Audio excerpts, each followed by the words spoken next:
traģēdiju. Par to mūsu ziņu turpinājumā.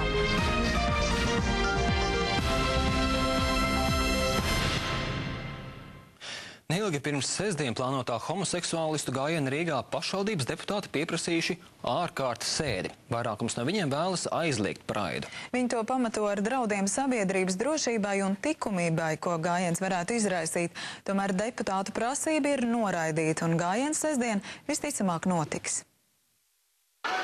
Gājiens notiks neskatoties uz to, ka pret tā rīkošanu iebilda vairāk kā puse, jeb 34 domes deputāti. Rīgas domas izpilddirektora pārstāvis paskaidro, ka geju organizācijas noteikti vērstos tiesā, un tāpat kā iepriekš tur viņi izcīnītu savas tiesības gājienu rīkot.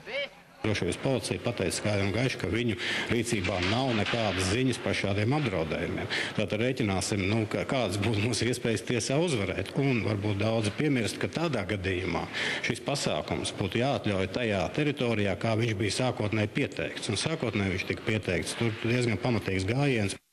Visaktīvākie praida pretinieki ir Latvijas Pirmās partijas Latvijas ceļa biedri. Taču arī citi deputāti iebilst pret gājienu. Viņi skaidro, ka tas bojā Rīgas tēlu un pat draud ar nācijas iznīcināšanu. Tas, ko neizdarīja ar mums tūkstošgadīgi dažādas svešvaras, tas tagad būtu iespējams dažu pauģu laikā iznīcināt mūsu tautu. Geju, lesbiešu un transseksuāļu apvienība Mozaīka vērš uzmanību, ka diskusija par likumību atjaunojusies tieši pirms vēlēšanām. No gājiena geju skaits valstī nemainīšoties. Homoseksualitāte ir parādība, kas ir pastāvējusi vienmēr visur, visās sabiedrībās diezgan konstanti. Viņi nepielīp, viņi nevar kādam iemācīt, nevar nevienu pārliecināt. Viņi ir kādi viņi ir, mēs katrs esam piedzimuši ar savu seksuālo orientāciju, tur mēs neko nevaram mainīt. Gājienu viņi rīko, lai iegūtu līdzvērtīgas tiesības kā heteroseksuāliem pāriem. Tas attiecas uz kopdzīvi, mantojumu lietām un slimnieku aprūpi. Tomēr sabiedrībā pastāv bažas, vai sevis publiskošana ir tas labākais veids un vai Latvijas sabiedrība tam ir gatava.